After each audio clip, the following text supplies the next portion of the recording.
Bonjour à tous, alors aujourd'hui je vous propose, vous le voyez, un exercice donc type bac sur les probabilités et la loi binomiale. Donc on commencera par une loi binomiale, on terminera par des probabilités conditionnelles. Donc ici il est question d'un commerce qui possède un rayon journaux et un rayon souvenirs. Et on va regarder dans la caisse. Et dans la caisse, il y a des pièces de 1 euro. On nous dit que la caisse du rayon journaux contient 3 fois plus de pièces de 1 euro que celle du rayon souvenirs. Ensuite, les pièces sont toutes côté pile identiques, mais il y a des faces différentes, voilà, avec face française ou face étrangère. Donc ici, on nous dit 40% des pièces d'un euro dans la caisse du rayon souvenir portent une face autre que la France. On dira face étrangère. Voilà. Et 8% de celle du rayon journaux. Donc on a à peu près tout.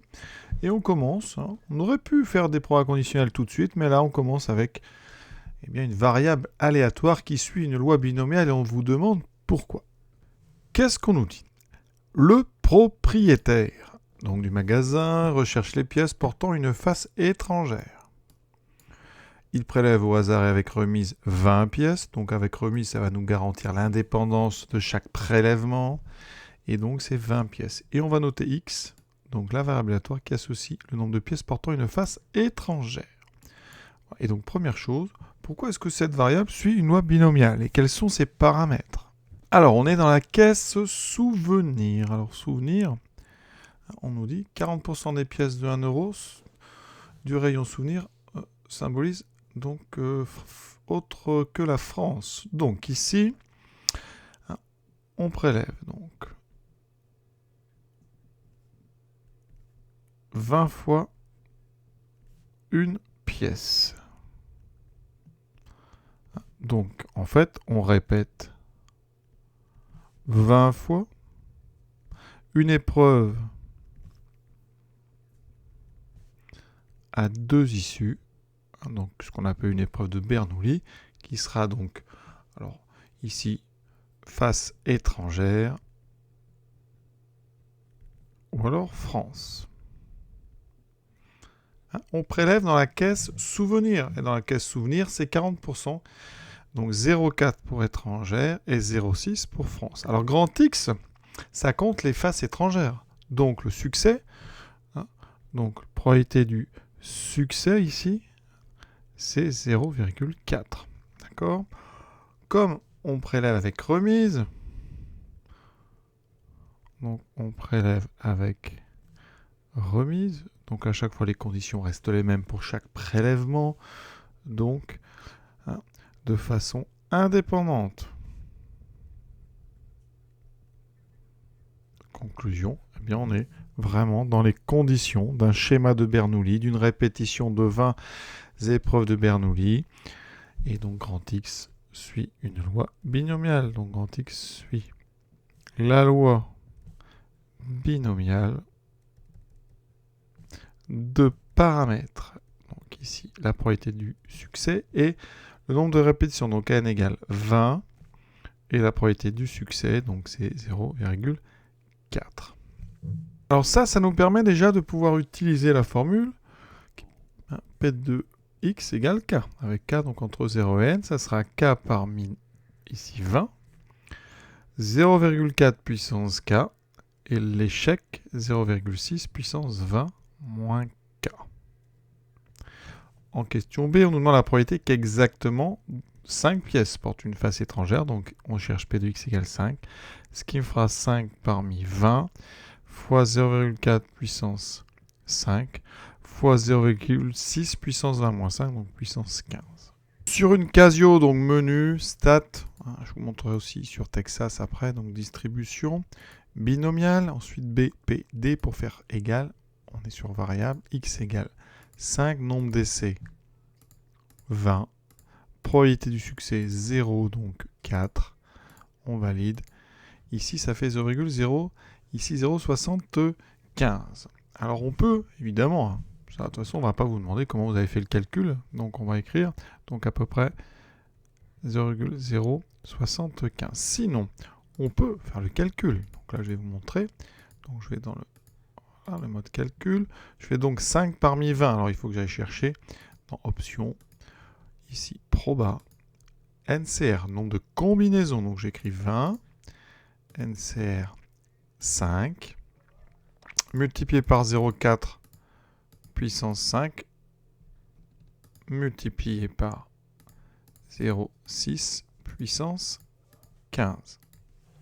Et vous voyez, bien sûr, qu'on tombe sur le même résultat. Donc, on ne vous demandera pas comment vous avez calculé, donc vous pouvez utiliser les deux. Je vais vous montrer quand même rapidement sur une Texas comment on fait. Si vous voulez utiliser le mode, donc, avec le calcul directement, c'est distribution.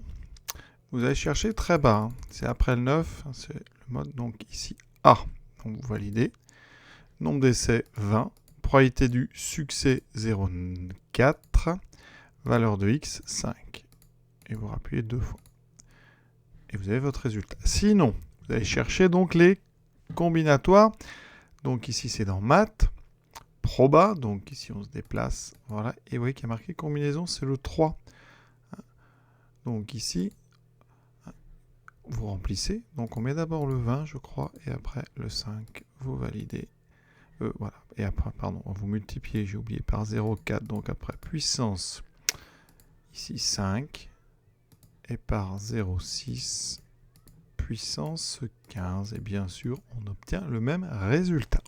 Question C maintenant, probabilité qu'au moins 2 pièces parmi les 20 portent une face étrangère. Alors ça veut dire qu'on cherche P de X supérieur ou égal à 2. Alors si on devait faire avec P de X égale K, il faudrait faire, je vais l'écrire, P de X égale 2 plus P de X égale 3 plus 3 petits points jusqu'à P de X égale 20. On en aurait pour vraiment du temps. Donc on va éviter ce genre de méthode. Une première méthode, ça va être de passer par le contraire. On fait 1, moins. Alors vous voyez, on a tout qui va de 2 à 20, donc le contraire, c'est tout ce qui va de 0 à 1. Donc on fait ceci. Alors l'avantage, c'est que P de X plus petit que 1, eh bien c'est uniquement composé de P de X égale 0 plus P de X égale 1. Donc ça fait uniquement que 2 calculs de probabilité. Avec les formules. Donc 1 moins. Alors P de X égale 0, j'applique le cours 0 parmi 20, ça vaut 1 ça, fois 0,4 puissance 0, fois 0,6 puissance 20. Plus 1 parmi 20, ça vaut 20, fois 0,4 puissance 1, fois 0,6 puissance 19. Alors je simplifie un petit peu. Donc je vous ai dit 0 parmi 20, ça vaut 1, 0,4 puissance 0, ça vaut 1, il me reste 0,6 puissance 20. En fait, là, c'est qu'on a eu 20 échecs. Plus 20 fois 0,4 fois 0,6 puissance 19. Donc ça, on va le taper à la machine. Et après, je vous montrerai comment on peut utiliser les menus distribution, les menus loi binomiale pour calculer directement des probabilités de x inférieur ou égal. Je tape tout de suite ce que j'ai calculé et j'obtiens 0,099994. Donc ici, je vais garder quoi 4 chiffres après virgule, donc ça fera 0,9995. Donc ça, à peu près 5 pour 10 000. Voilà donc avec nos formules de P de X égale K. Il faut savoir que les calculatrices font aussi P de X inférieur à. Pour le loi binomiale, donc il faut aller dans menu pour une Casio, aller au même endroit stat, distribution binomiale, et par contre c'est BCD. Le C veut dire cumulatif. Donc ici, vous allez mettre 1 et ça va vous calculer P de X plus petit ou égal à 1. Voilà, ça ne fait pas de supérieur, ça fera que X inférieur ou égal à 1. Je valide. On obtient le résultat tout de suite. Alors moi, je vous conseille quand même de faire par le calcul et de vérifier à la machine. Sur une Texas, c'est la même chose. La voici. Vous allez donc dans distribution. Vous descendez. Alors, il va falloir descendre donc ici en binomial frep, ce qu'ils appellent une fonction de répartition. On valide. Nombre d'essais, vous mettez 20. Probabilité 0,4. Valeur de x. Vous voulez inférieur ou égal à 1. Vous mettez 1. Vous validez et vous avez évidemment le même résultat. Donc voici pour cette première partie sur la loi binomiale. Donc j'insiste pour les x supérieurs ou égal à 2 ou inférieur ou égal à 2. Il faut vraiment essayer d'utiliser les formules avec les k parmi n. D'accord ? Donc à vous de vous débrouiller pour, avec des contraires, passer à des calculs où il y a un ou deux calculs de probabilité. Et pas ici, on aurait 19 à faire. On continue donc et on passe à la partie des probas conditionnels. Deuxième, donc on lit le texte. Les pièces de 1 euro issues des 2 caisses sont maintenant rassemblées dans un sac. On prélève au hasard une pièce. Et on note S, l'événement, elle provient de la caisse souvenir. Et E, donc c'est la pièce porte une face étrangère. Donc E pour étranger, S pour souvenir. Donc on vous demande de déterminer des probabilités. Alors on va essayer de traduire le texte. Donc, on vous a dit la phrase en vert ici. Le rayon journaux contient 3 fois plus de pièces de 1 euro que celle du rayon souvenir. 3 fois plus. Ça veut dire que ici, en termes de probabilité, donc probabilité ici, donc quand on les met tous ensemble, on aura donc ici, pour 3 pièces de journaux, on aura une pièce de souvenir. Donc ici, en termes de pourcentage et donc de proportion, la probabilité de souvenir, c'est donc 1/4. Et donc la probabilité de journaux, qui va s'appeler S bar, ça sera 3/4. Donc si on doit commencer un arbre, ça sera souvenir, pas souvenir, avec 0. Donc 25, on va laisser les fractions pour l'instant. 1/4, 3/4. On va continuer. Ensuite, on nous dit 40% des pièces d'1 euro du rayon souvenir ont une face étrangère. Donc ici, quand on est dans souvenir, vous avez 40%. Alors ici, on va écrire 0,4 avec une face étrangère. Donc 60% de non étrangères. Dans l'autre caisse, celle du rayon journaux, 8% avec une face haute que la France. Donc pour eux, on a 8%, ça fait 0,08. Et ici, 0,92. Voici un petit peu tout traduit. Alors, nous, on vous demande P de S, donc je vous ai dit 1/4. P de E, sachant S, donc on est dans la caisse souvenir, on a dit 40%, c'est donc 0,4. En déduire, alors là, en déduire, ça veut dire qu'il y aura un petit calcul. P de S inter E. Si je regarde dans mon arbre, c'est donc P de S fois P de E sachant S, donc 1/4 fois 0,4, ça fait donc 0,1.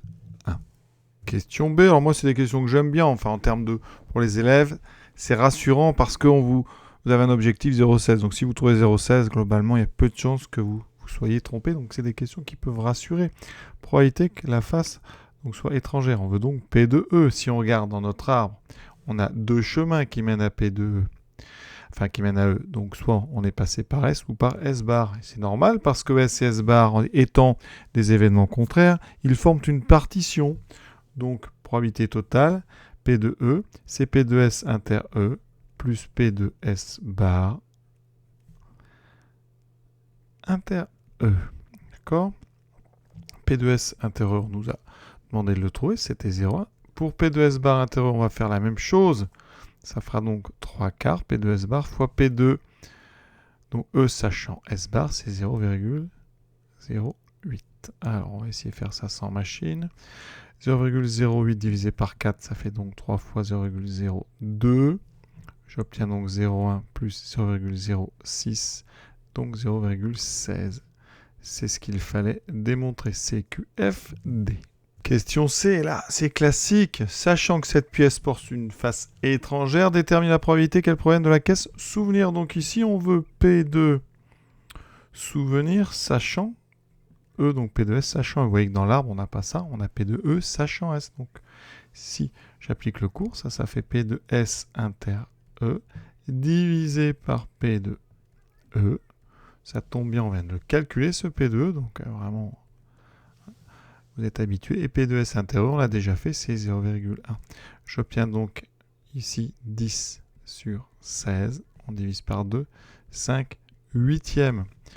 Alors un huitième, c'est 0,125. Donc 5 huitièmes, c'est 0,625. Dernière question dans la suite. La probabilité qu'une pièce choisie au hasard dans le sac porte une pièce étrangère est égale à 0,16. Donc ça, on l'avait trouvé. On prélève n pièces. N est un entier supérieur ou égal à 2 du sac au hasard avec remise. Calculez n pour que la probabilité qu'il obtienne au moins une pièce soit supérieure ou égale à 0,9. Alors ici, on est encore dans un cadre d'une loi binomiale, à condition bien sûr de créer une variable aléatoire. Donc xn, c'est donc le nombre de pièces avec une face étrangère. donc en prélevant évidemment n pièces. Alors, donc, qu'est-ce qu'on fait? On répète n fois le prélèvement d'une pièce dans des conditions identiques puisqu'on va prendre au hasard et on va remettre. Donc, comme on remet, on prend une pièce, donc on écrit de façon indépendante. Chaque tirage ne dépend pas du précédent. Et on remet ici le mot qui dans le texte nous permet de garantir cette indépendance, c'est le mot remise. D'accord? Donc, c'est une épreuve de Bernoulli que l'on répète. Donc, schéma de Bernoulli. Et donc, grand Xn suit la loi binomiale. Donc, on va mettre la notation avec la majuscule B. Donc, on répète. Et le succès ici, donc, succès, c'est donc étrangère, pas étrangère. Étrangère, on a dit 0,16. Et donc, comme on compte avec une face étrangère, la probabilité du succès, c'est 0,16. D'accord? Et maintenant, eh bien, on va pouvoir essayer de traduire la question. On veut donc calculer n pour que la probabilité qu'il obtienne au moins une pièce. Alors, au moins une pièce portant en face étrangère. Donc, on veut P de xn. Donc, on veut au moins une. Donc, P de xn doit être supérieur ou égal à 1. Et ça doit être supérieur donc ou égal à 0,9. On va maintenant calculer P de xn supérieur ou égal à 1. Alors, probabilité que xn soit supérieur ou égal à 1. Alors, on va procéder par l'événement contraire. Le contraire de supérieur ou égal à 1, c'est donc xn inférieur ou égal à 0. Donc, xn égale 0. Le contraire de au moins 1, c'est aucun. Donc, ça, c'est pratique parce que cette probabilité est très simple. C'est donc 0 parmi n, c'est-à-dire 1, fois 0,16, donc puissance 0, fois 0,84 puissance n. D'accord? Et donc ça fait 1 moins 0,84 puissance n. On n'a plus qu'à résoudre, donc on doit résoudre 1 moins 0,84 puissance n plus grand ou égal à 0,9. En tout cas, on doit trouver donc le plus petit entier naturel n qui va vérifier cette inéquation. Et là, on a besoin du logarithme. Ça fait moins 0,84 puissance n plus grand que moins 0,1. J'ai enlevé un des deux côtés. Maintenant, je multiplie par moins 1. En multipliant par moins 1, vous changez uniquement le sens du symbole. Ça fait ça plus petit que 0,1. L'inconnu est en puissance, donc obligatoirement, on utilise le logarithme. Ici, on peut parce qu'on est sur des nombres strictement positifs. Et ln est strictement croissant. Donc, ln de 0,84 puissance n est plus petit que ln de 0,1. On continue ici, donc le n, propriété du logarithme, peut sortir. C'est tout son intérêt à ce logarithme. Est plus petit que ln de 0,1. Il faut savoir que, eh bien, le logarithme, sa courbe, elle est comme ceci. Il s'annule en 1, c'est strictement croissant. Donc 0,84, c'est avant 1. Donc ce nombre-là est négatif. Strictement. Donc quand on va diviser par ln de 0,84, ça va changer le sens du symbole. Et j'obtiens ceci. Et bien sûr, là, il me faut une calculatrice. Vous voyez qu'on trouve 13,2. Et comme je veux le premier entier, donc supérieur ou égal à 13,2, donc on veut n supérieur ou égal à 13,2. Et donc, nous, la solution, c'est donc 14. Donc, il faut au moins prendre 14 pièces pour que on obtienne à 90% une pièce portant une face étrangère. Voilà, un exercice intéressant sur la fin parce que vous voyez qu'on utilise un seul logarithme et une loi binomiale avec un paramètre ici qui n'est pas connu au début de la question. Donc, petit sujet intéressant, c'est pour ça que je voulais vous le montrer. Voilà, je vous souhaite une bonne fin de journée à tous, à très bientôt.